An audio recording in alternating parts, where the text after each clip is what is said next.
So today we will continue with our exploration from the previous time on this profound topic on planes of being and consciousness in integral yoga.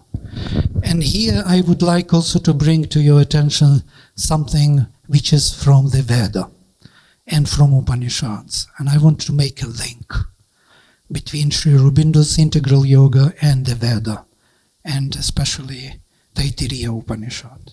So in the Taittiriya, as we know, the vision is of this kind, that we have several bodies, body within the body.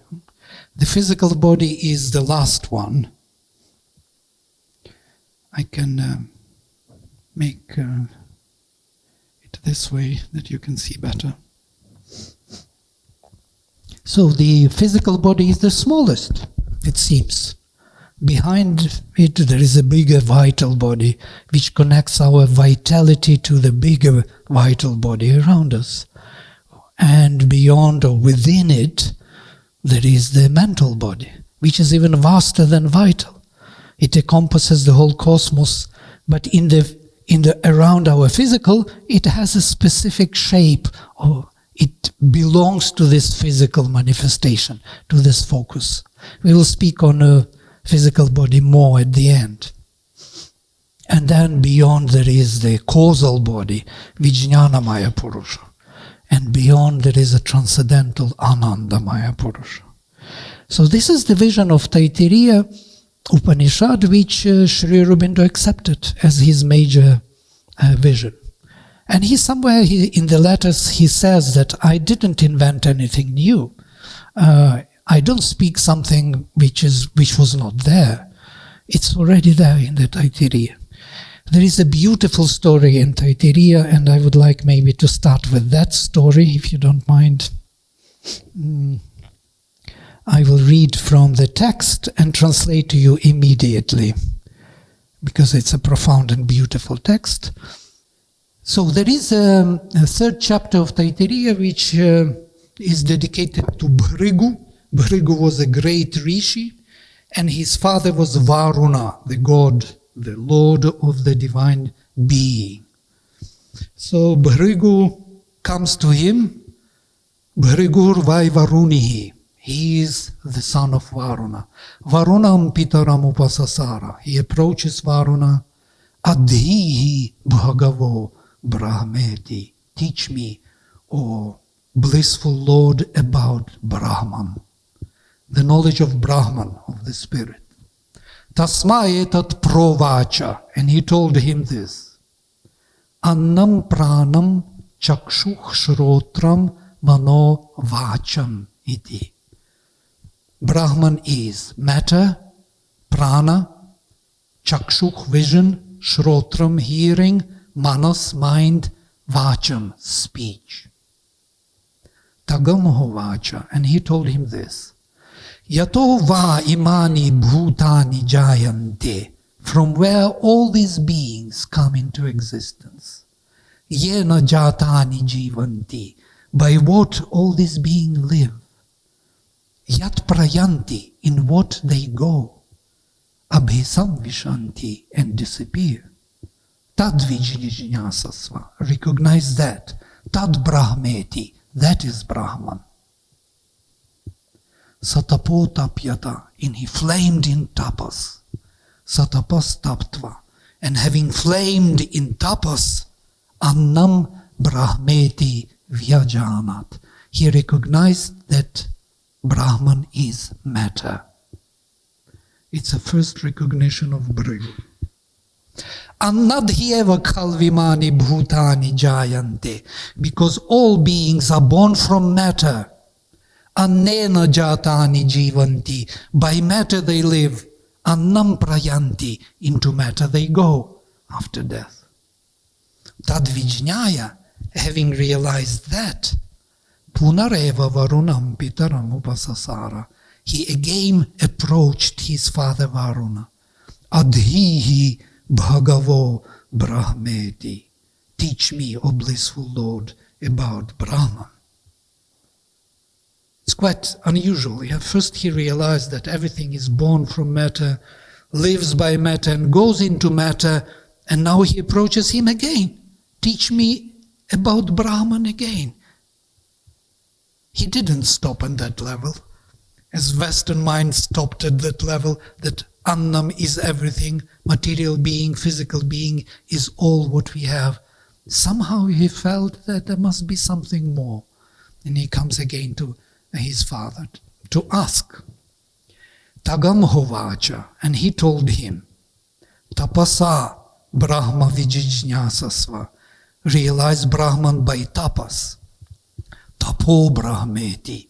Brahman is tapas. Satapo tapyata. Satapas taptva. And he flamed in tapas. And having flamed in tapas, prano Brahmeti vyajanat. He realized that Brahman is prana, life energy. Pranadhyeva khalvimani bhutani jayante. Because from prana all the beings are being born. Pranena jatani jivanti. By prana all beings live. Pranam abhisam prayanti abhisam vishanti. And into prana they go after death. Tad vijñaya, having realized that. Punareva pitaram Varunam pitaram upasasara. Again he approaches his father Varuna. Adhihi bhagavo brahmeti.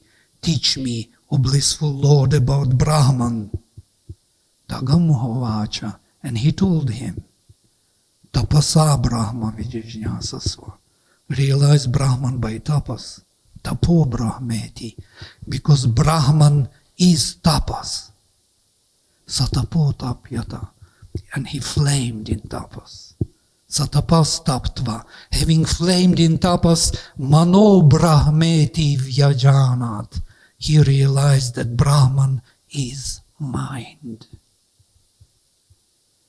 Manaso hyeva khalvimani bhutani jayante. From the mind, all beings are being born. Manasa jatani jivanti. By the mind, they all live. Manach prayanti abhisam vishanti. Into the mind they go after death. Tad vijñaya, having realized that, punareva varunam pitaram upasasara. Again he approached his father Varuna. Adhihi bhagavo brahmeti. Teach me, O blissful Lord, about Brahman. Tagam hovacha. And he told him, Tapasa Brahma vijijñasasva. Realize Brahman by tapas. Tapo Brahmeti. Brahman is tapas. Satapo tapyata. And he flamed in tapas. Satapas taptva.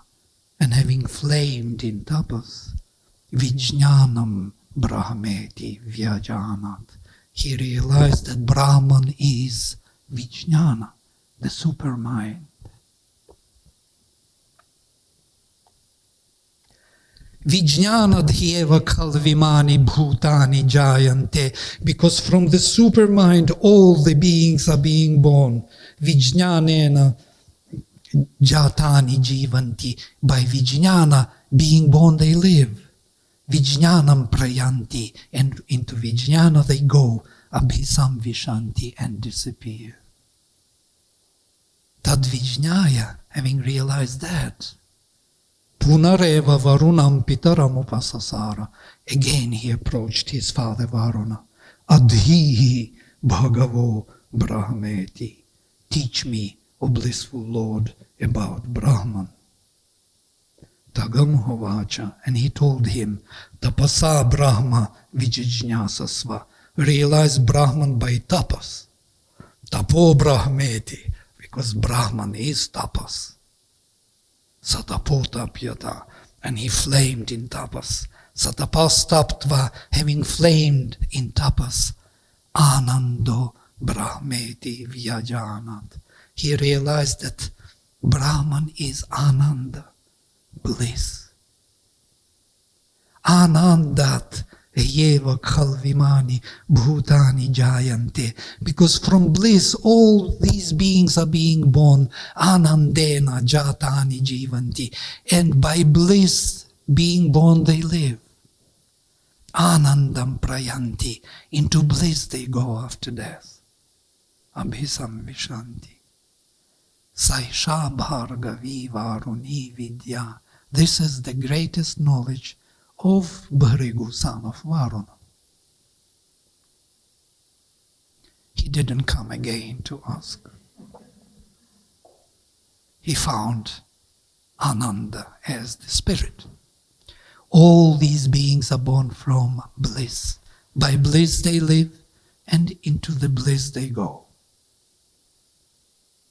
Here we have 5 levels, all of them, one by one.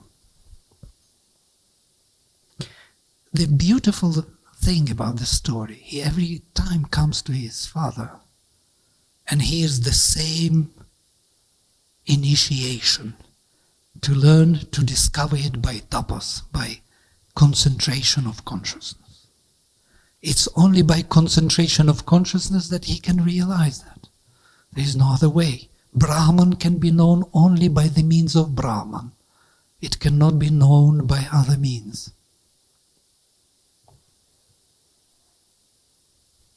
Beautiful story.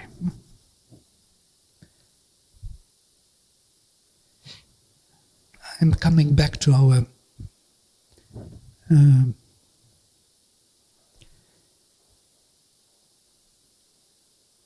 presentation. So last time I was showing you this picture, if you remember. Brahman, Sat, Chit, Ananda, Vijnana, Manas, Prana and Annam. So Bhrigu went through all these levels, Anna, Prana, Manas, Vijnana and Ananda, and he didn't go any more further. He stopped with Ananda level. He didn't go into Chit, consciousness, and Sat, existence. It was a bit a puzzle for me always why he didn't move further, but there is an explanation, because Satchit Ananda is one being. Once Ananda is realized, then the Sat, the being, and consciousness are immediately there, inherent in it. They are present in that Ananda. So there is nothing more to realize. It is there, a part of it. And on each level there is a self, Atman. Atman and Brahman, their relations are quite interesting. Brahman is the spirit, as we know, the existence, consciousness, bliss, and Atman is the one who is existent, conscious, blissful. The one who perceives that he is conscious, blissful, and existent. There is a focal point of consciousness within the being. So to say, when Brahman is self-aware, he becomes Atman. If Brahman is not self-aware, he is Brahman. He is that being, but not existent. The moment he becomes aware of himself, he becomes existent. That is their relations. And they are expressed in this way: Sat Purusha, divine self; Chaitanya Purusha, the all-conscious soul; Anandamaya Purusha, all blissful soul; Vijnanamaya Purusha, the great soul; Manomaya Purusha, mental being; Pranamaya Purusha, vital being; Annamaya Purusha, physical being.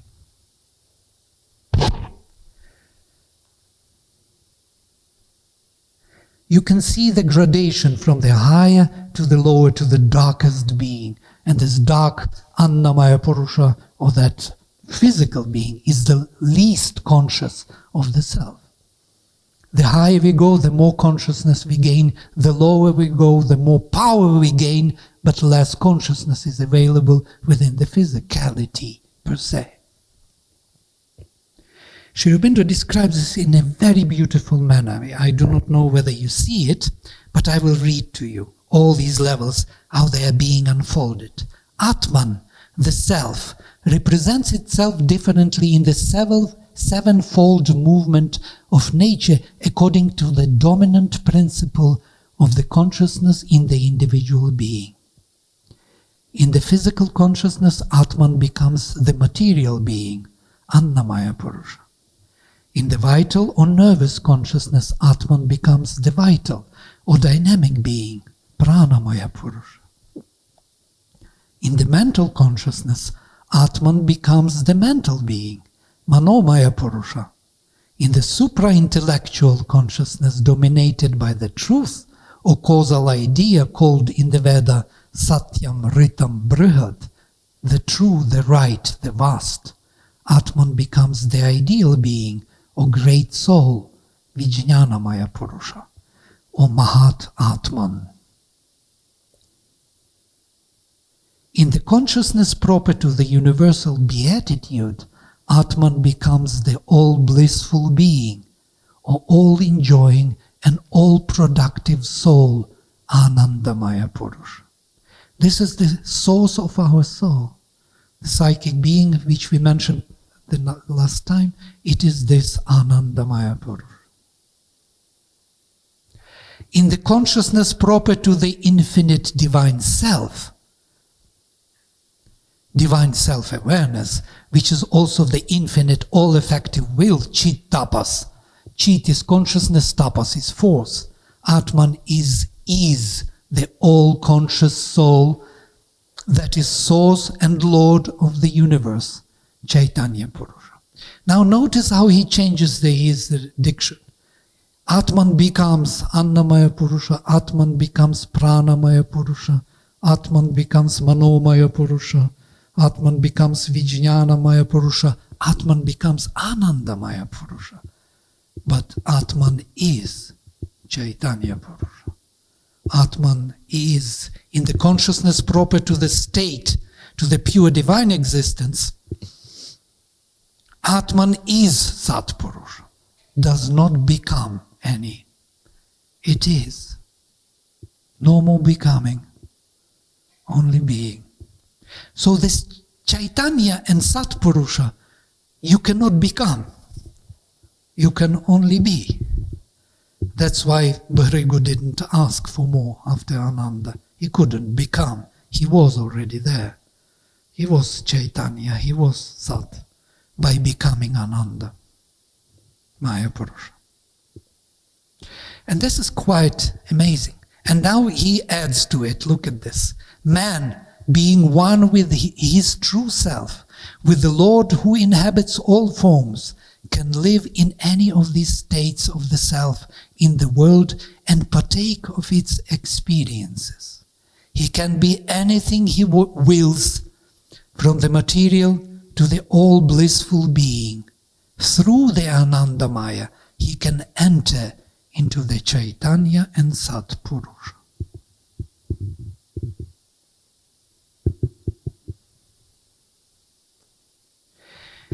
This is the fundamental gradation for us to understand the evolution of consciousness. Since today we have to look into the evolutionary part, we have to see what was unfolded and what is inherent within the matter. All the highest, supreme self is inherent within the matter, and now it unfolds. First was the prana, the pranic level, of life level, the greenery, the animal kingdom.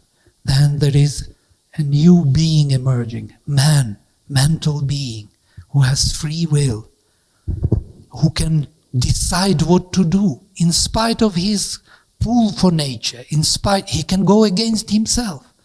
He has a will to decide things in contradiction to nature, to his own nature. No animal can do this. Animals do not do these things. Also, the greenery doesn't do this thing. The trees and everybody follows their own nature. But man is contradicting his own nature because he has a mental will. It's a new capacity. And this will can be used for something higher or something lower. And we can see it, how it is being misused. And then there is a new power emerging. The Vijnana Maya, the supermind, much higher than mental being. There is a new development of consciousness which is arising from within. And this is the cause of all our miseries, because there is a resistance of nature. And resistance is, uprising from the depth of inconscient, wants to come to that light, wants to become that or to resist to become that. Either or. It will fight it till the end. And then, of course, the light will win, but there will be many turmoils. And we are in the midst of that time, of these turmoils, of changes.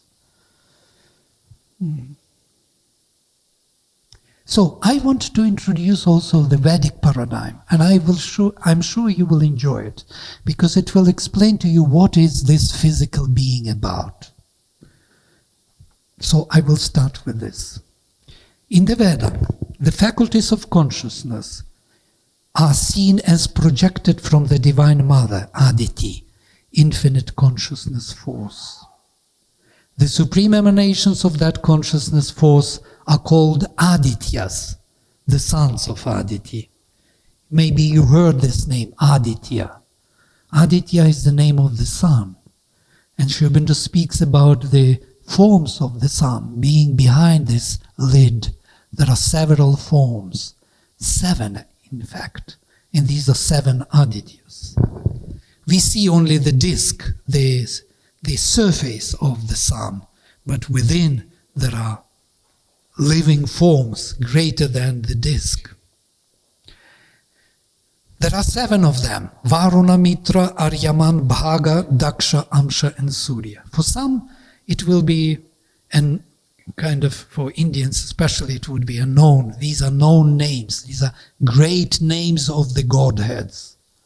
Varuna, Mitra, Aryaman, Bhaga, Daksha, Amsha, and Surya. So Aditi, the Divine Mother, projects herself within these Varuna, Mitra, Aryaman, Bhaga, Daksha, Amsha, and Surya, one by one. First is Varuna, the divine being. The next is Mitra, the divine consciousness. The third is Aryaman, the divine force, power. The fourth is Bhaga, the divine bliss. But you notice that without being there can be no consciousness, because consciousness is the property of the being. Being is conscious of itself through consciousness. That's Varuna is first. That's why Mitra is second.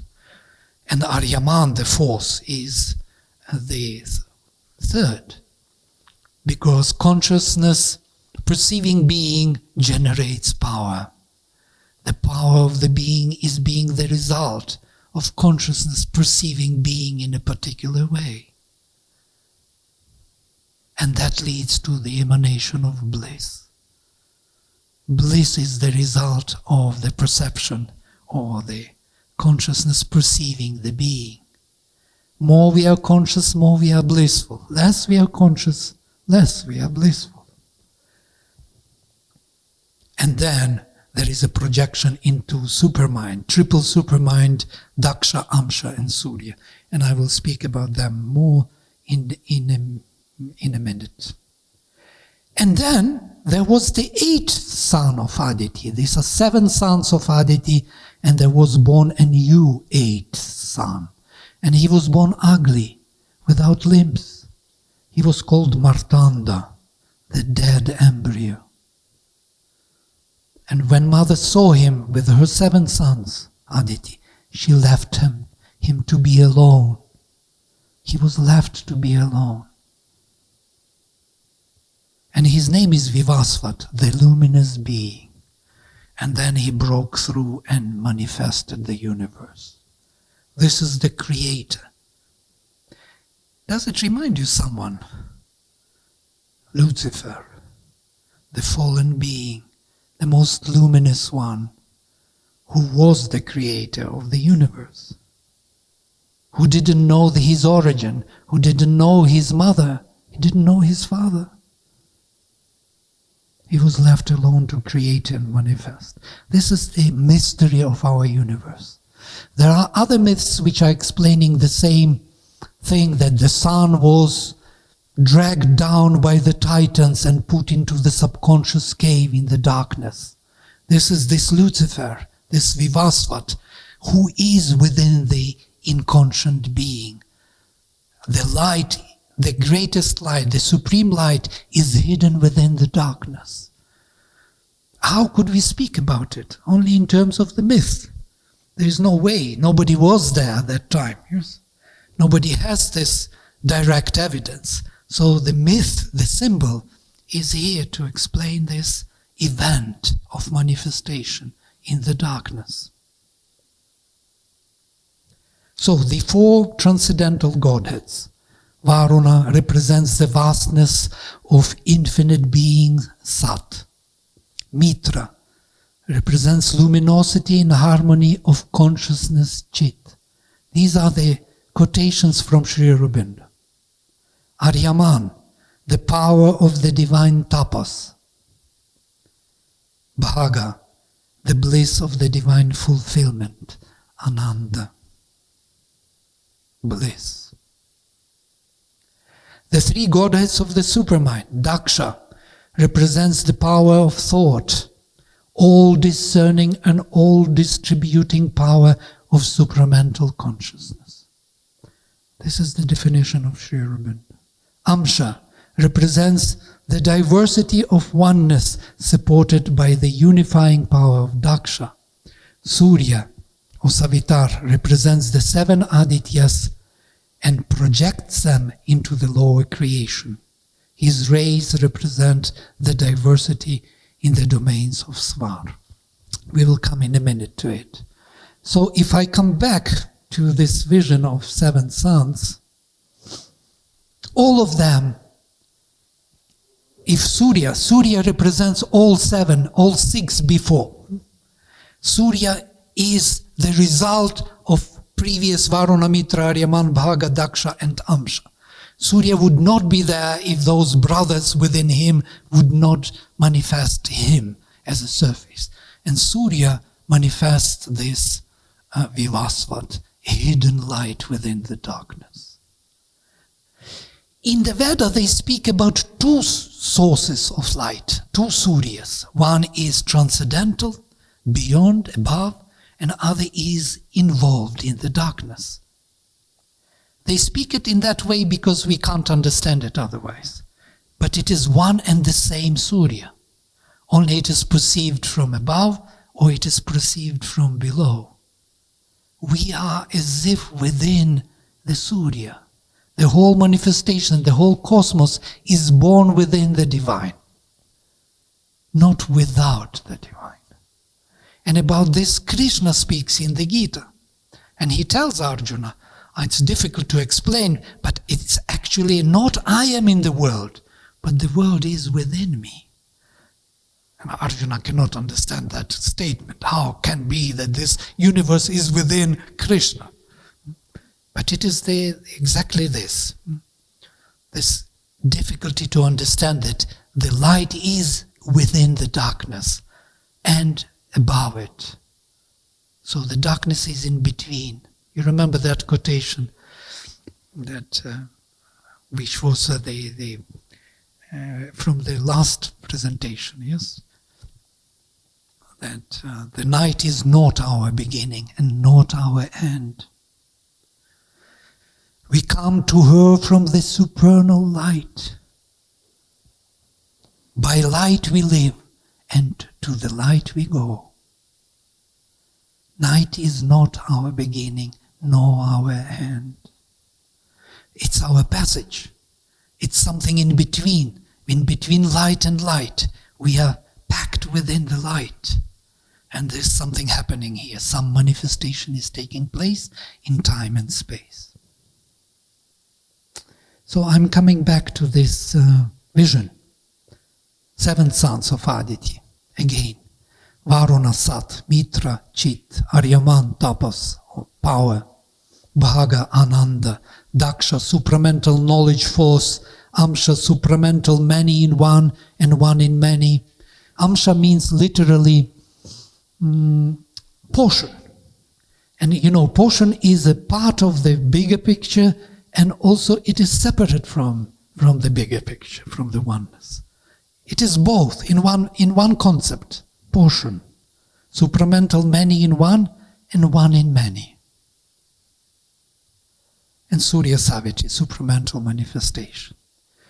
Now, Aditi with her 7 sons projects through Vivasvat all her, within Vivasvat they are inbuilt, and they are all unfolded in the lower creation. You can see the shadow of them. Varuna is not only the highest light, but the deepest material in conscience. Not the highest being, but all the being throughout, to the deepest in conscience. Mitra is not only the light of consciousness, it is also the light or the darkness of inconscient, and so on.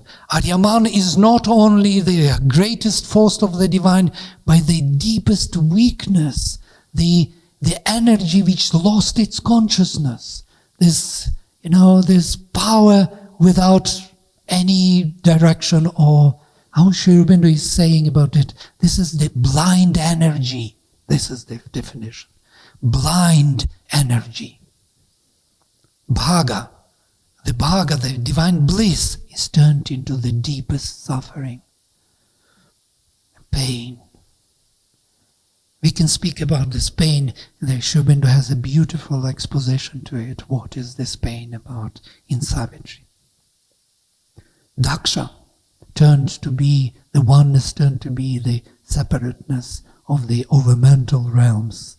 Amsha, the division of every soul which is one with the oneness, becomes separate being. And Vivasvat itself is the hidden light within the darkness. And these are the children of deity. So Aditi is infinite consciousness, mother of infinity. And deity is the mother of separated consciousness, division. And the beings who are born on this side, in the darkness, they are called Daityas or Danavas. Daityas from deity, they are sons of deity. The Asuras, Rakshasas, Vaishachas, and so on. There are many classifications of darker beings which are trying to separate our consciousness and live by that separation. Selfishness, feeding on each other, holding each other as a food for themselves. This is the law of the lower being, of the darkness. So, Surya Savitri, the Lord of creation, his rays, you can imagine the sun shining out, his rays of the sun thus build up the luminous plains called in the Veda Svar, the plains of the rays of the sun. Not the body of the sun, but the rays of the sun. It is for the first time the body meets the darkness. The darkness pervades the light and the rays penetrate the darkness, leaving into the separated consciousness. Each ray is now separating from another ray. We are no more one light. We are separated rays of light. It has 3 luminous realms, called in the Veda Trirochana, 3 luminous shining realms, which thus project the higher 3 realms of cosmic mind, called Tisrodhyavach, 3 heavens, sustaining the 3 spaces of the vital realm, which are called Trini Rajansi, 3 luminous or shining realms. Now look at this. Trirochana, 3 shining realms, Tisrodhyavach, 3 shining realms, Trini Rajansi, 3 flaming shining realms. All of them have something to do with luminosity. All of them. 3, 3, 3. And then 3 bhumis. Tisro bhumich. 3 earths. 3 physical realms. Now, I will build the scheme, which is important for us to look at. 3 luminous shining realms, 3 shining realms, 3 flaming shining realms. All of them have something to do with luminosity. All of them. 3, 3, 3. And then 3 bhumis. Tisro bhumich. 3 earths. 3 physical realms. Now, I will build the scheme, which is important for us to look at.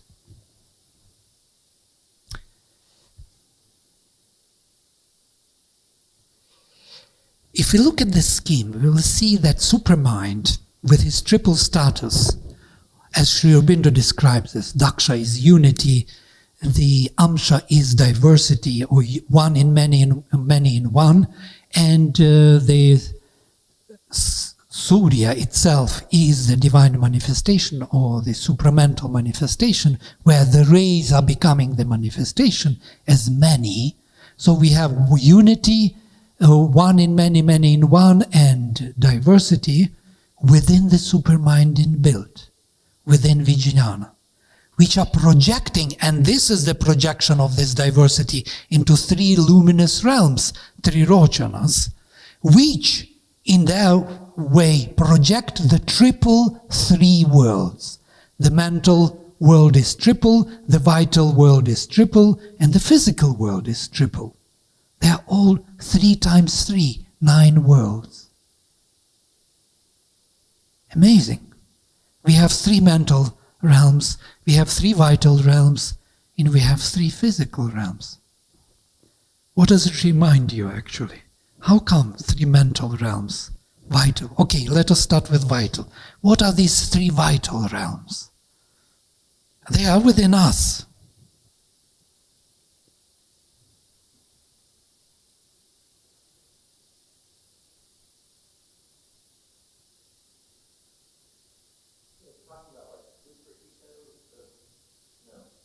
Superego. Right. Yeah, in a way there is ego there that is vital proper. Look at this beautiful vision. There is mental mind, physical mind. There is mental vital, physical vital. There is mental physical, vital physical, physical. It's a holographic inbuilt. Everything is within everything. 3 times 3.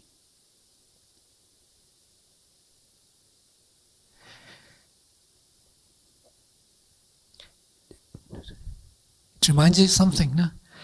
I immediately saw the chakras. The chakras.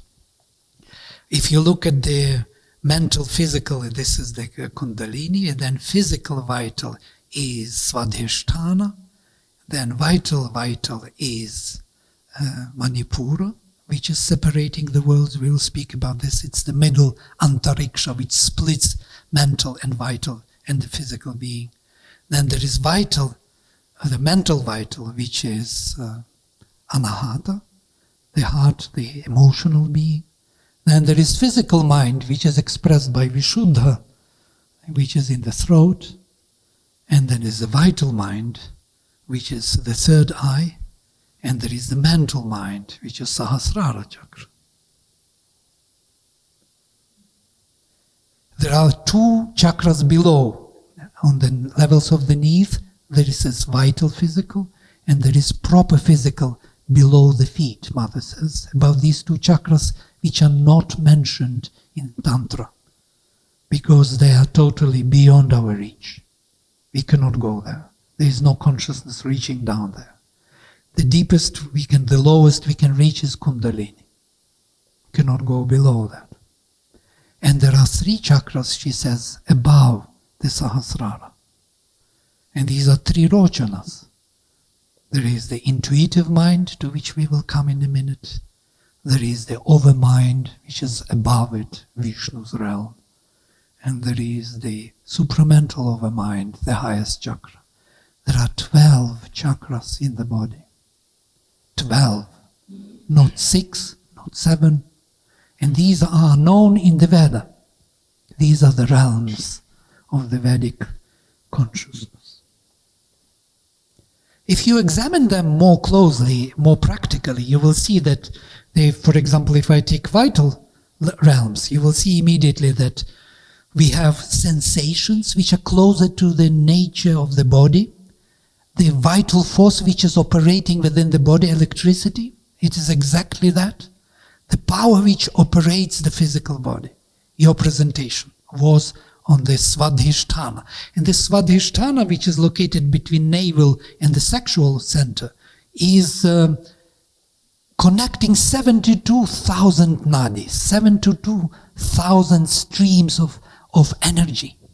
It operates throughout the body. It manages the whole body. Maybe in the Chinese system, these are the meridians which they are dealing with extensively and intensively. They know about them in different language. But in the Sanskrit, it is these nadis, or streams of electricity within the physicality. The vitality manages physicality. Sensations. Vital is a proper realm of feelings, strong feelings such as fear,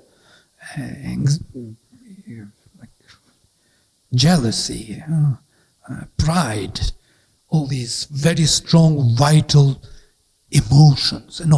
feelings rather. Emotions are higher.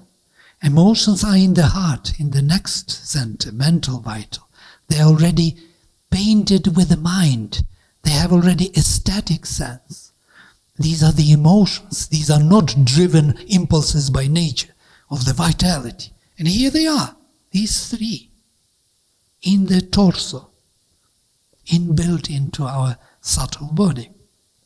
Then when we move to this center, which is the vocal center of expressing one's mind, it is this tongue which is speaking language, word. It is the physical expression of the mind. Physical mind. That's why when we have something like non-stop repeating in the mind, like you got the song, yeah, and song is all the time rolling in your head the whole day, and in the night you're already tired of it, you want to get rid of it, you can't. This is physical mind, torturing you. The vital mind is the dynamic mind, the mind, cosmic mind with its vitality. And this is the third eye of Shiva. And there is Sahasrara, which is above the head, the greater mind, the self of mind, as Sri Aurobindo describes it. So these are the 9 levels, or the 9 rays. In the Veda they are described as Navagva Rishis, Rishis of 9 rays.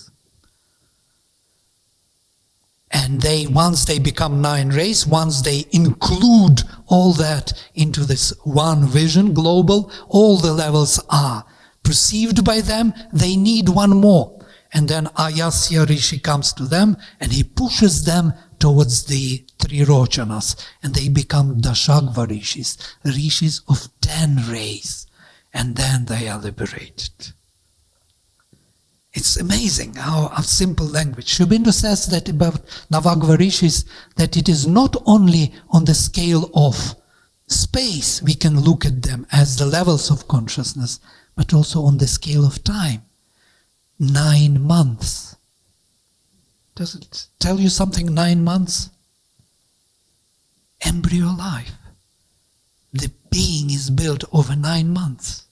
It is not only on the scale of space, it's also on the scale of time the totality is perceived.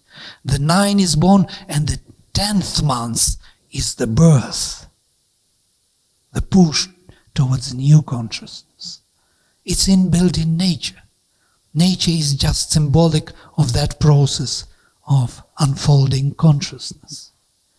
And these are the levels which we have to grow into. These are the evolutionary levels already inbuilt in us.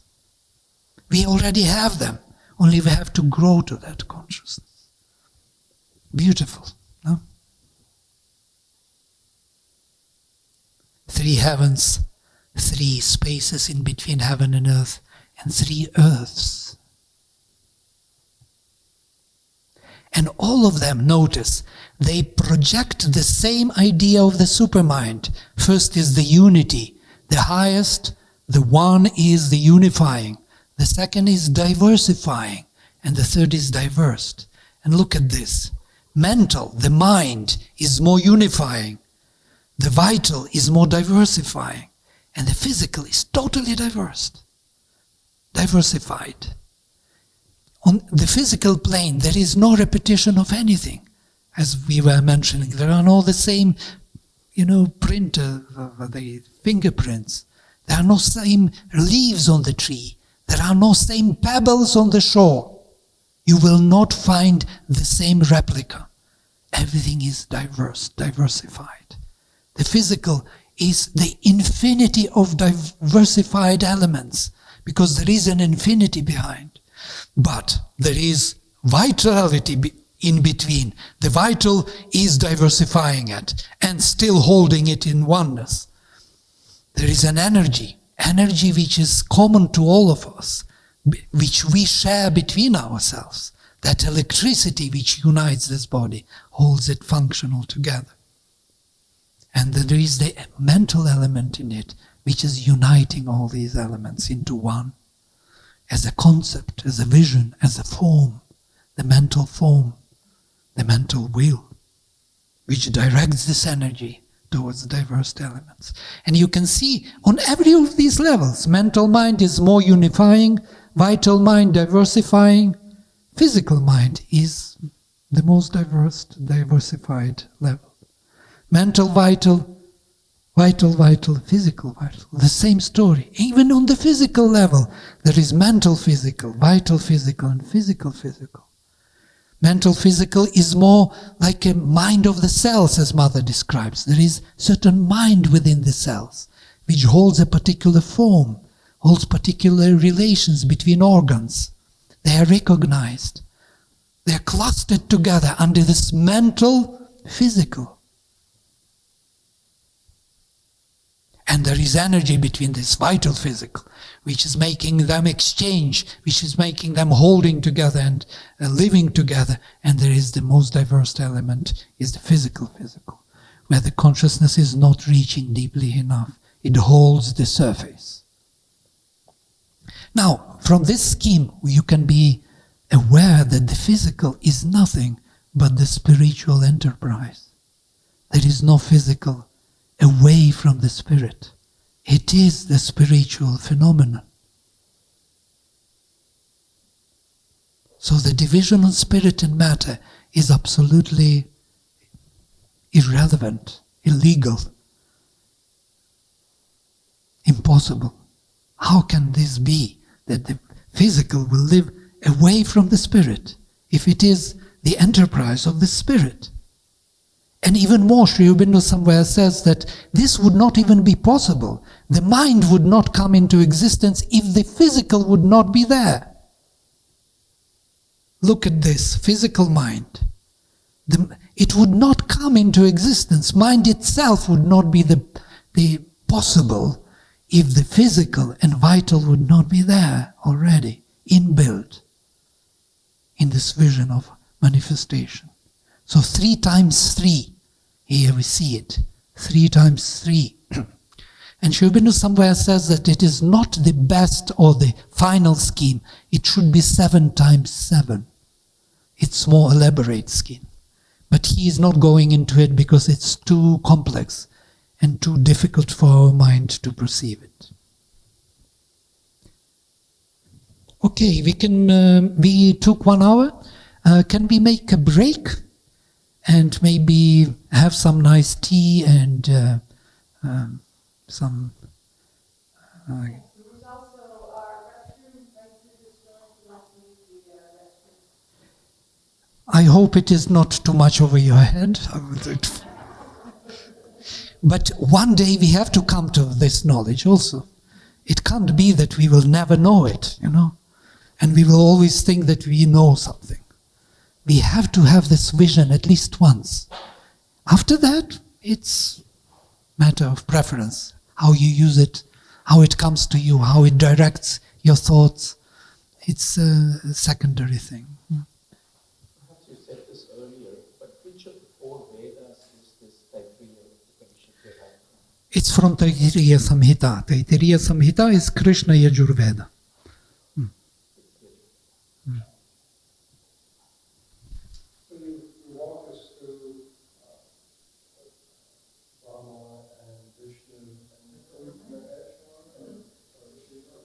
Right.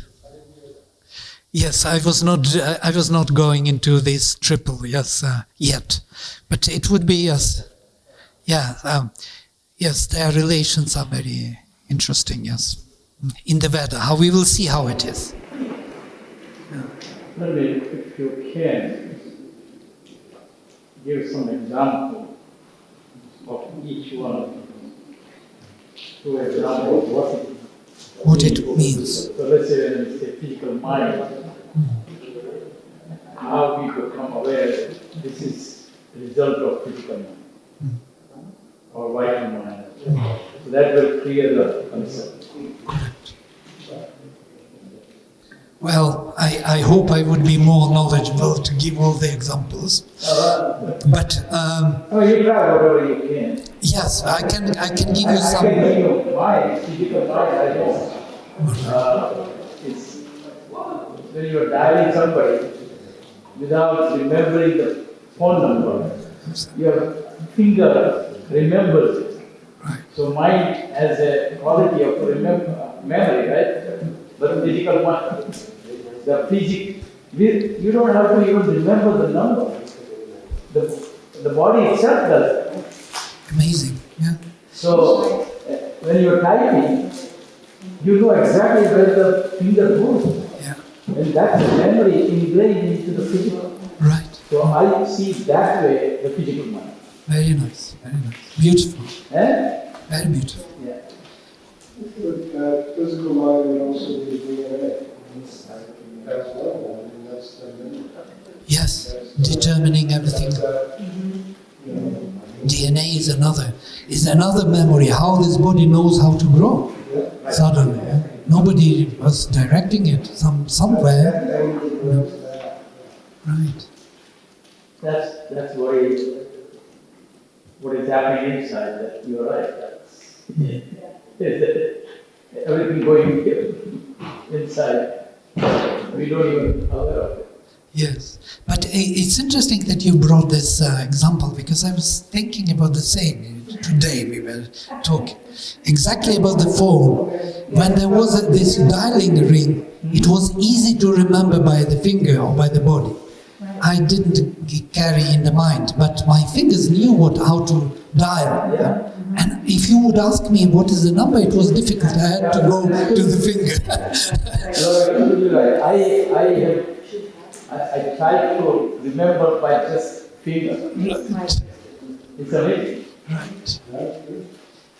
It's one of your interesting when you were at this center and you said 72,000. Well, in neuroscience, you know that in the navel, 75,000 nerves, which is all right. Right. Yeah, the numbers are so Close. close there. Just one really. I didn't know The that. area is so close. It's really I think the same. Very interesting. That's why the navel is just a real powerful place for therapeutic intervention. Working with the body. In Chinese, it's a Dantian center here, no? Which is the center of all power, physical power, but it's a vital power actually. So there's a Chinese medicine in there that there between the, just basically right there, the very root, what happens is there is a circuit that comes up, and it goes to the Dantian on the front, and it comes up, and it goes to the Dantian on the back, creates a loop, and then it rolls. There is a small and bigger loop, two loops. Yes, and they have a very sophisticated knowledge about the body and Yeah, I prana. feel like, when you're kind of dealing with fundamental truths, it's look for what's similar Very much. there. I also thought about this, Dantian, and how it relates to the energy and the flow. Somehow it stays with the energy in their case. They are interested in this energy, physical body kind of set. No? Indians went farther away. They kind of Indian mind traveled a little beyond. They were interested more what is actually beyond the physical. And they traveled into the higher or deeper worlds, which in China was not so important somehow. They were more concerned with the body, health, strength, power, which is, even now, even look at these two civilizations, that is the difference between their spiritualities. The spirituality which came to China came from India, as we know it. First there was Taoism. Tao is the product of Himalayas, and the whole Tao theory, vision, philosophy. And then, of course, Bodhisattva, who came from India, who brought dhyana as Chan or Zen Buddhism. So it came through, again, from India. Yeah. So both of these, of course, Confucius was in India. Confucius, or how do you call it? Confucius in English. Confucius was properly Chinese, and we can see the difference. In his philosophy, it's all family related, and forefathers, and the social order, and moral behavior. It's exactly the product of Chinese culture. But everything which is spiritual somehow came from another side over Himalayas. Zoroastrians are also, they are belonging to the same tradition. If I put you these Zoroastrians' gathas, if you listen to their chanting, I bet you would not distinguish between Zoroastrian gathas and Rigvedic chanting. They have the same sound. Yeah, Varuna Mitra, Aryaman Bhaga, all of them, they are Ahura Mazda. Well, historically, if you look at planetary evolution, I think the rishis got given and created the city that is now helping us cruising on cars without being related. But I mean, that's been the driving force of consciousness evolution on the entire planet. Yeah, and there was Indo-Aryan. Indo-Aryan is later. There was first there was Indo-Iranian unity, and Indo-Iranian unity is more, how to say, remote in time. It's more original, huh? And then Indo-Aryan came later. But back then it was all very fluid. People Yeah. move around and influence. Right, definitely. Aryans,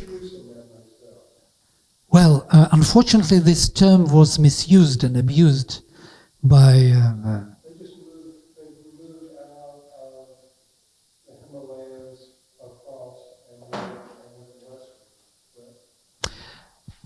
No, I don't know. Well, there are several theories and all of them are contradictory. But Sri Aurobindo defines it in a very interesting, better manner. He says, Aryans are those people who are looking for the higher realization, for the divine realization, who are looking for the divine. They are Aryans people. And they are mentioned in the Rig Veda, 5 of them. Yes? And all of them are known. From the point of view of history, we do not know. And I really don't want to go into it. Because historically speaking, we do not know where Aryans are coming from. There are theories that they came from the north. I was wondering, are the Aryans a type of people, like a race, or is it a kind of a human being with a mental outlook? I think it's more about the quality of the soul, or looking for the realization. It has nothing to do with, of course they are distinguished by colors, because white race is Aryans, and so on. The yellow race is Chinaman or Mongolian man, yes? And black man is there from Africa. But it's all very, very outward look at these things. Aryan actually is noble. We can translate it as a noble man who has the soul, who looks for the for the higher realization. That's Sri Aurobindo's definition. I would stick to it rather than try to historically prove anything, because it's not possible. Yes? It is good to have your questions. If you have some questions, remarks, you're most welcome, and I will continue in the meanwhile. Yes? Basically, what I wanted to show you today is this vision of the triple worlds, 3 times 3. So in the Sri Aurobindo's terminology, which we have to learn, since we will be learning more and more of Sri Aurobindo, what these mean. These are the levels. The supramental overmind and intuitive mind. These are the 3 rochanas, 3 luminous realms above the Sahasrara chakra. The above, that is intuitive mind. Above the intuitive, the overmental realm, where the Vishnu and all the great beings, great gods are born, as Sri Aurobindo says. And above that, there is a supramental overmind, which is the closest to the overmind. It is when the rays of the sun first deviated from the body. It is that in touch of the supermind, but already not the supermind. The supramental overmind. It is because of this overmind we have a division in time and space. The time and space were created on that border. The gap between the light and light, between the being and being, was created on that level of the supramental overmind. And then there is illumined mind, the Sahasrara chakra, this crown which is opening, that which we know as when the Kundalini Shakti rises, it opens the crown and connects us with the higher realms. Higher mind, this is the realm of the third eye, and the mind proper, physical, which is expressed through speech. Then there is mental, vital, vital, vital, and physical, vital, mental, physical, vital, physical, and physical, physical. And these are, we already spoke about, emotional being, our heart center, plexus solaris. Plexus solaris is the place where all energies are being connected to this higher being. If we go beyond it, deeper into it, Mother says, if we dive deep, we go deep down into plexus solaris. It's very sensitive. If you touch yourself, you could feel that it's doom, doom, doom, reacts. It's here when the boxes are hitting. Boxes are trying to hit into plexus solaris to knock you out, yeah? Because it's the energy station in the body, here. And if we dive deep, we come to the place where there is the fire of psychic being. So we are behind that center, behind this chakra, deep down within, there is our embodied soul. It is through this center that it operates. All our emotions, all our feelings which are coming from that center are influencing our being. And there is sensation, as we spoke about it, the 72,000 nadis in the Swadhisthana. So 3 centers. And the physical. Just now was a beautiful example of the physical, mental, physical. Mother speaks about mental, physical as the mind of the cells. Something which is forming the very body, the very functionality of the body. There is a mentality involved. Somebody asked Sri Aurobindo, how do you know that the mind and the vital are involved in the physical? We don't see it there. We see only the atoms, electrons. We see something, like protons and all the elements. We can measure their speed, their energy, and so on. But where do you see their vital and mental? In microscope, you can't see it. And his answer is very interesting. He says the vital and mental are within the relations. between proton and electron, somebody is holding them together. The energy, that's what we call the energy, is a mysterious word which explains nothing. And that is vital, which was determined by the mind to make these clusters in a particular fashion.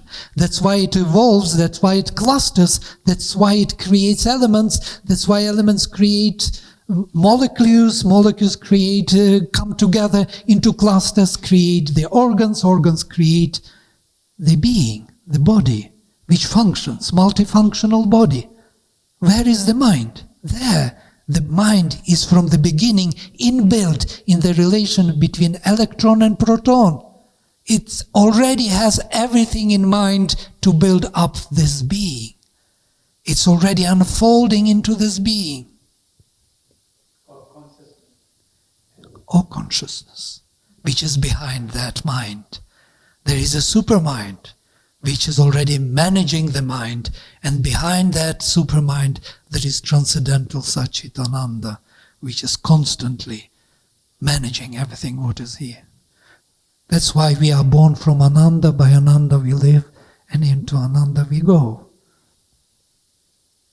And where is that? It is there, between electron and proton. They come together. When amoeba, first monocellular organism, is born, it is trying to communicate, trying to do something, to move. It has no organs, but everything is already there, inbuilt.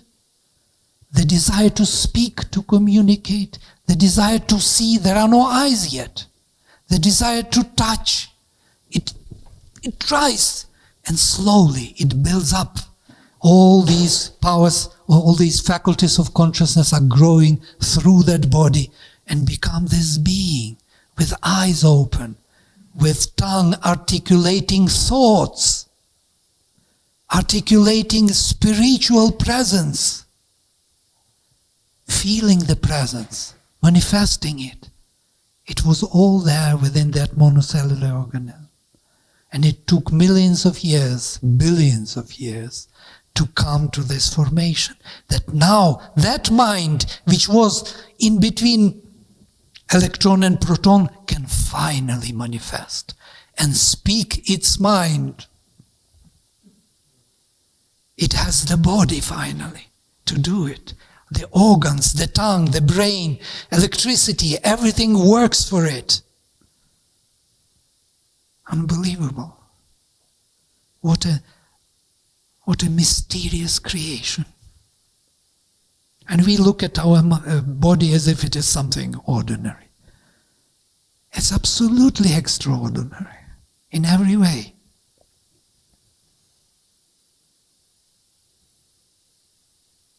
Marvelous, yeah? Look at this divine in this body. He is sitting, looking at itself.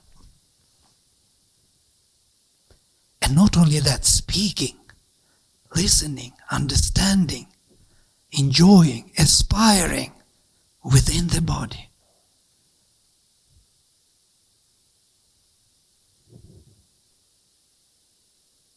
So this was the picture drawn by Huta.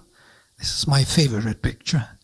When Huta, there was a disciple of Mother, and she was coming. She was not a painter or an artist, but Mother made her an artist. And the Mother was meditating and gave her a sketch, how to draw the levels of consciousness, what colors they have. And here is this vision of the Mother. On the top you see that supreme persona, supreme being. And then there is unmanifest, asat. Then there is existence, sat. And there is consciousness. Look at these colors. Consciousness, silver, shining silver color. Then there is bliss. It should be rosy color. It's not visible. Then there is supermind, which is pure gold. She describes it, the experience of the supermind, if you come to that level, it's like liquid gold. It lives, it breathes, it has its own vibration. It's not a static gold, it's living gold. Then there is overmind, many-colored creation. All kinds of colors are mixing up. Clusters of colors. Then there is intuitive mind. This is that still, Trirochana. Intuitive mind is beyond our reach.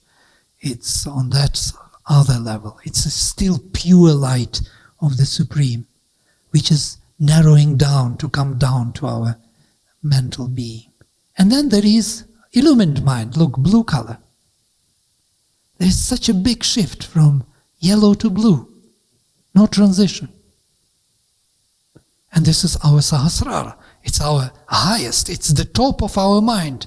It's the top of our being. It's our ceiling, as it were. Then there is higher mind. There is mind. All of them are blue, blue, blue, darker, darker blue. Finally, the vital, which is purple, dark purple. And physical, red. Incredible. Huh? And then finally we go into inconscient grades, darker and darker, darker, until it is totally dark. I want you to pay attention to the shift from the intuitive to illumined mind. This is an important issue, because we always think about intuition as something inbuilt in us. It's not at all so. Intuition has to break through that ceiling. We have the ceiling on the top. In the tarot, in the occultism, it is the axe breaking the roof. The axe breaking the roof and bringing the light. The 20th arcanum is the head receiving the light, opening the Sahasrara and receiving the higher light. When the Sahasrara opens, when the illumined mind opens, like a crown, then the higher mind, the intuition can flood in and penetrate and enter into our mind. And it is of totally different color. And this is the level of intuitive mind, is the level of Indra in the Veda. This Indra with his lightning, he brings the lightning. Vajra is made of that light of the sun. The light of the sun is coming down in a particular action of the lightning, penetrating our darkness and showing us, to our mind, that everything what we knew is very relative or not even true. These are only symbols of our mind, what we accumulated as knowledge. So this fresh perception of the intuition is of a different color. I'm just speaking to some of you who know Sri Aurobindo, so for them it could be very interesting. Unfortunately, not all of you know about it, but it may also create in you interest to learn about these things. So even if it is not totally known. I wanted to ask about this mind, overmind, supermind, or illumined mind, all these minds. Normally when people talk about mind, it's like a mental activity, right? The mind. What exactly is this mind? It's interesting. Today we discussed. Somehow everything comes together. HP gave such an example, beautiful, about the physical mind. Now, what is this mind about? Yes, if we look at the mind closer, we will see that the mind is not what we think the mind is. Yeah? We think about the mind that it is a thinking capacity or something. But the mind is much more than simply thinking. And the mind is the capacity of consciousness to hold on to any image of things. I can concentrate my consciousness with the help of this instrument or this faculty of consciousness, which we call mind. I can fix my consciousness upon any level. I can fix it on the mental level, on the vital level of the emotions, sensations, feelings. I can go down, I can fix it on the physical level, feel even physicality, because my consciousness is shifted and held by something which we call mind. That's why there are so many minds. There is supermind, there is overmind, there is intuitive mind, there is higher mind, there is proper mind, there is vital mind, there is physical mind. There is a capacity of consciousness to be held on any of these levels. And that capacity we call mind. And how does this mind relate with Atma? Yes, it relates in direct way. It is the faculty of Atman, of the self. It is because of the self that everything can be perceived in that particular focal point of consciousness. Consciousness can be shifted. Consciousness, we have to learn to shift our consciousness and locate it in different positions and hold onto those. Actually, today we discussed this. There is a beautiful quotation by the mother, how to learn to shift our consciousness. What is consciousness? Consciousness is not mind. Mind is the faculty of consciousness or the instrument of it. Mother has given a definition of pure mind, that it has power of organizing assimilation, imagination, creativity, concentration. These are what we are using actually Right. at our level, at everyday life. That's his conscience. But I think average humanity thinks brain is the mind. They don't know that there's many different faculties of mind, Right. gradation of mind. Yeah. Is it possible to experience these levels through meditation for the ordinary man? I hope so. I don't mean for people like Sri Aurobindo, but Well, they were also ordinary people one day, some time ago. And I don't think ordinary and extraordinary people is actually our kind of distinction. We are all the result of this work of consciousness. It's inbuilt in us. We only have to discover it. Yes. Put efforts to it. Organize it, learn about philosophy, go deeper into it, look at this, how it doesn't work, what it works, how it is named, what it is done in the literature. We have to do a lot of preparatory work before we even begin our journey. So coming back to this mind, this mind has nothing to do with our body.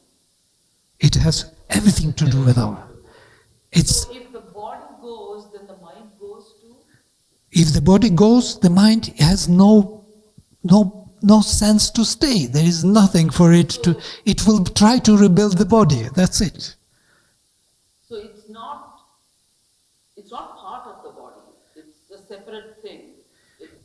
It just uses the faculties of the brain and all that stuff to influence the body. It emerged out of the body. If body would not be there, it would never emerge. It is inbuilt within the body. So what I'm hearing is that consciousness becomes self-aware in this physical form, and the interaction between self and non-self is that's dual. When consciousness becomes self-aware, it becomes dual in singularity.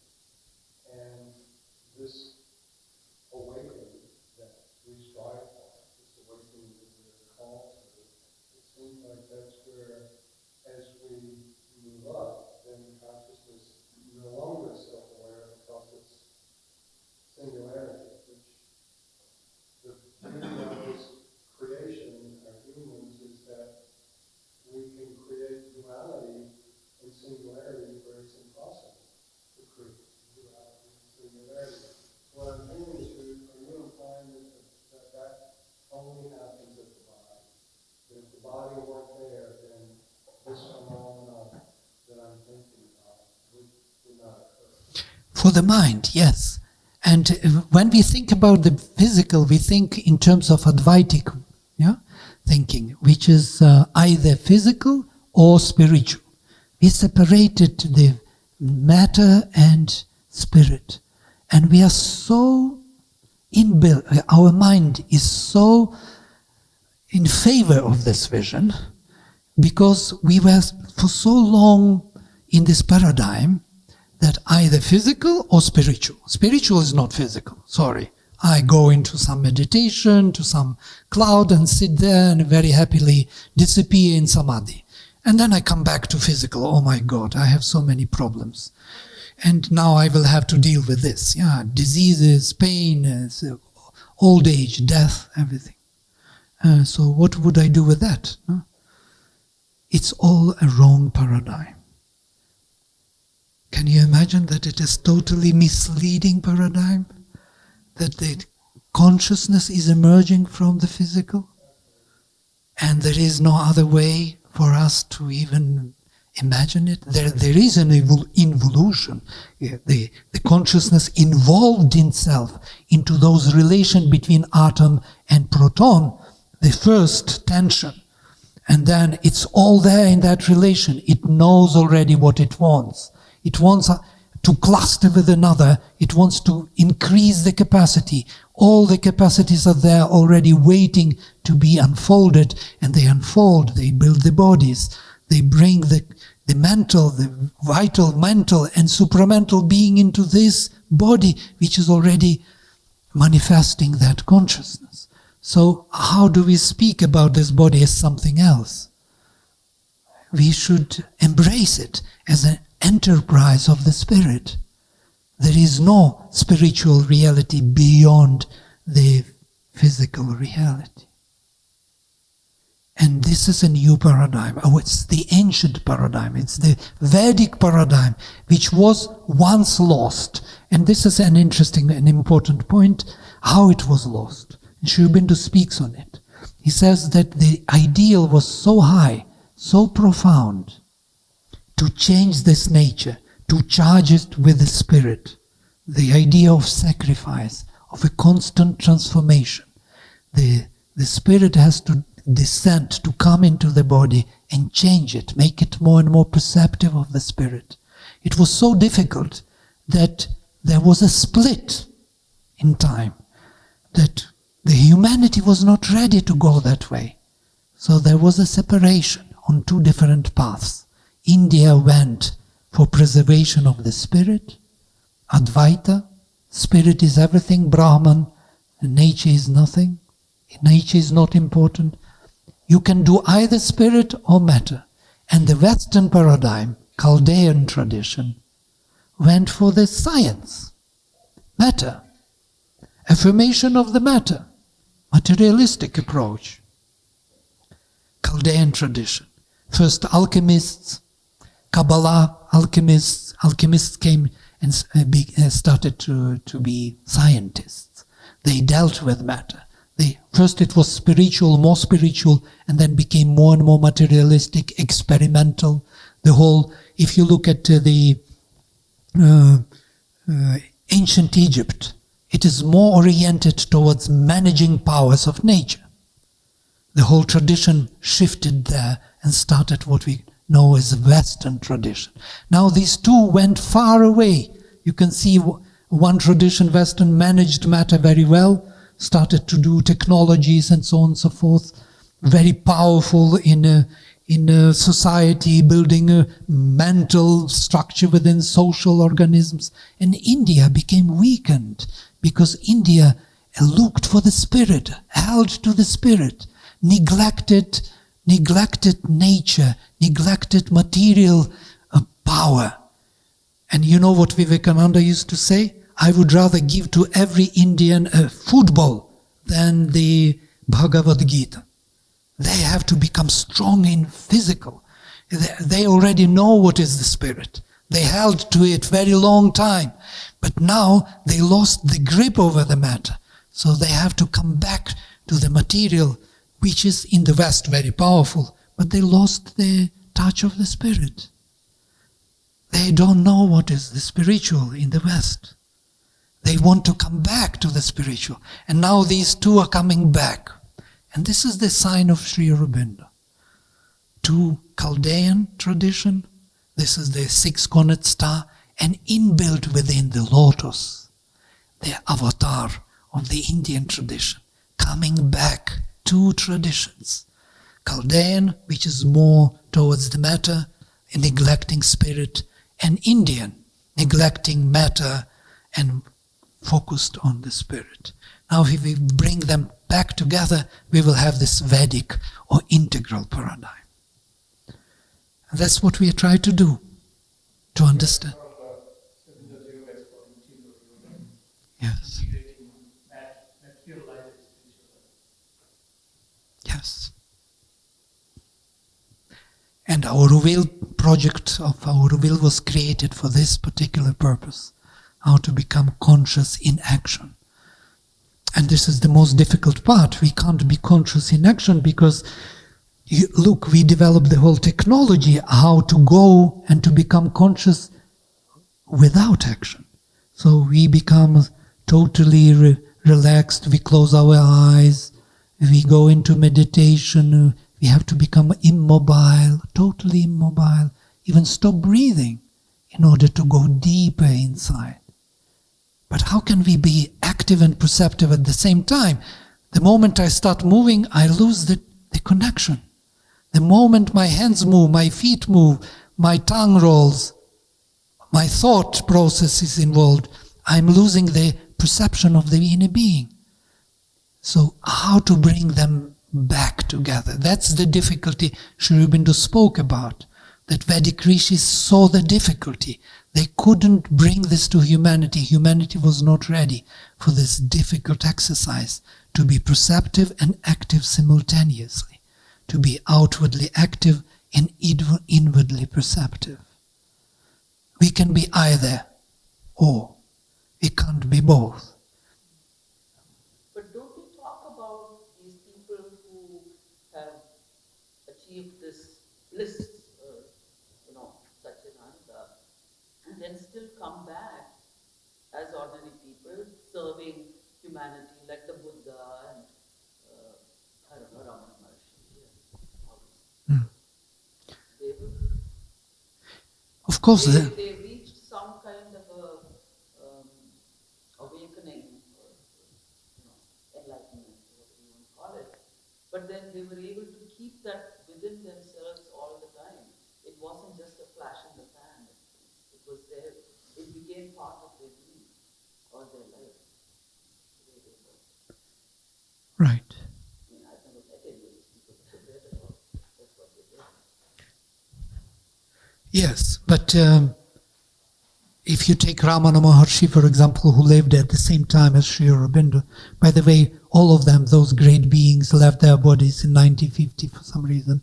It's quite difficult to understand why, as if they were connected in some way. And they lived 80 kilometers away, Sri Aurobindo Ashram, and many of you went to Tiruvannamalai, Arunachalam, and so on. It's a beautiful place, very peaceful, very profound. You can sit there in such a peace, Ramana Maharshi's place. And still, it is an Advaitic vision. Advaitic in the sense that Ramana Maharshi didn't believe that body can be changed. And somebody asked him, there is a Sri Aurobindo nearby, and he speaks about conquering disease and death and sleep. He said, conquering in the body, He said, what? Body is the disease. It's his vision. The body is not his concern. His concern is the spirit. He was there in the spirit. Body was there because it was still there. It was still hanging around. But his total overwhelming concentration on the spirit was everything for him. And Were most of those people that way? When you reach a certain point in this. Isn't that why the mother really supported having exercise, sport, right. activities all around the ashram, not just to condition and have a fit body, a fit instrument figure, but to teach them how to keep this connection while in activity. But is that something she practiced, exercise daily? Oh, she was a tennis player until she was like 70 or something. 70, she was 90. 84. And everyone at the ashram was engaged in sports And not, yeah, even the girls were in shorts running, boxing, girls boxing. So it's something. Part of the tradition, maybe they didn't box and play tennis, but they would do regular, pranayama and yoga, asanas, this, that, and the other, physical, keeping the body in shape. Wasn't that part of the system anyway? Yeah, well, it's a big discussion of feminine and masculine nature, and how Indian kind of Advaitic tradition viewed a female beautiful, what it was meant for them. What Mother changed totally the paradigm. Yes, she just changed that view on sexes and on the quality of the body. She was looking into the future, how to bring this. But the Ashtanga Yoga has nothing to do with different sexes. Yeah, we are kind of, yes, Ashtanga Yoga is, or any other Hatha Yoga exercises and pranayama and the whole Yoga Sutras, and of course it's very useful, but it has something in mind. Yoga Sutras are built only to build overwhelming concentration of the mind, dharana, then you move into dhyana, yes, and then you move into samadhi, and that's it. That's the top. Samadhi? No, it's nothing. Chakras and the Kundalini and all that you were talking No, not even approximate. It's all about overwhelming concentration and becoming the object of your knowledge. So when you go into samadhi, you disappear. So there is no distinction between singularity, where there is no distinction between you and the object which you know. That's how you know, knowledge by identity. This is the purpose of the yoga, of Yoga Sutras at least. I'm not speaking about Hatha Yoga. Yeah? Hatha Yoga is a part of it. The ultimate. But even the approach that the mother recommended for meditation is very different. It wasn't that you cruise into a room for an hour or two and go into this meditative state, but she was saying ideally what we would do is do short 15-minute meditations throughout the day in between activities, so that you, again, what you're trying to do is establish that connection between activity and that inner state of spirit. Yes. You must integrate. And Very different approach than many of the other. yeah, and also in the same time in Auroville there was a vision that you must take any activity, as she says. Auroville is for those who want to do karma yoga. You have to take activity and do it as yoga. You do activity for the sake of your self-discovery. You're not doing activity for anything else. You will have to engage differently with activity. And this is something how to bring back these two, the inner perception and the outer activity. Say that living within, without. Yes, simultaneously. So that's like like you said, karma yoga. Yes, living within and without. So, very nice. So we are coming to the end of our time, and I hope we have from 4 to 6, yeah? So basically that's it, what I wanted to inform you with and to think about, and especially this connection to the ancient literature, to the vision of the Veda. This vision, this table which I gave to you of the 3 times 3 is actually the same vision is in occultism. Somebody, one of you studied, I do not know, Kabbalah. This is Kabbalistic vision. This is the vision of the Mother. Mother brought this Kabbalistic vision to Sri Aurobindo. She speaks this language of mental mind, vital mind, physical mind. It is her language. It's not the language of the Veda. But you discover this in the Veda. And then you know that there was once pre-Chaldean, pre-Vedic tradition common for both. Then they split into 2. One went to the west, other went to the east. Now these two streams have to come back again. And that is what integral yoga represents.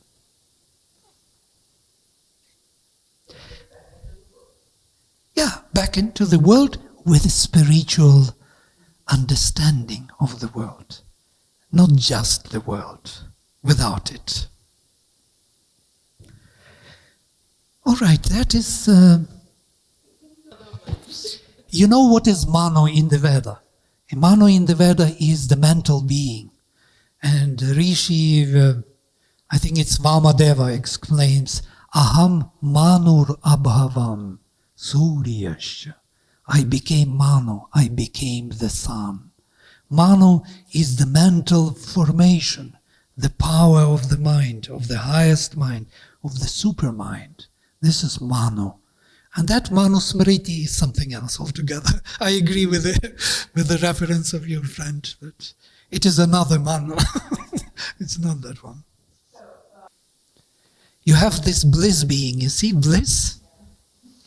This is the projection of that bliss being. It's a spark of that bliss being which is within us. It is that love which plunged into the darkness of inconscient, and now it is rising back. It is carrying everything forward. It is bringing all the energies of the transcendental into this darkness and builds more and more conscious being here, pushing it evolutionary upward. It's not visible here. It is actually, I would say something else on it, but I don't dare because it's too sophisticated. The psychic being, the very individual supreme which is emerging here, is actually the property of the Purushottama, which is that supreme beyond. He wanted to be many, that beyond being and non-being, that one, what you call singularity concept, wanted to become many. And he became many, with the help of all these levels of consciousness. He involved himself into total inconscient, and from there he evolved gradually. And that's how he became many. That was also the topic of our previous presentation, of involution, which took place. So the psychic being is that mystery, evolving supreme. We do not know what it is yet, but it is a great adventure. We all have that spark in us, and we must discover it, at least, maybe not in this life, but in the next few lives. All right, I will stop at this, and let us make a minute of silence, if you don't mind.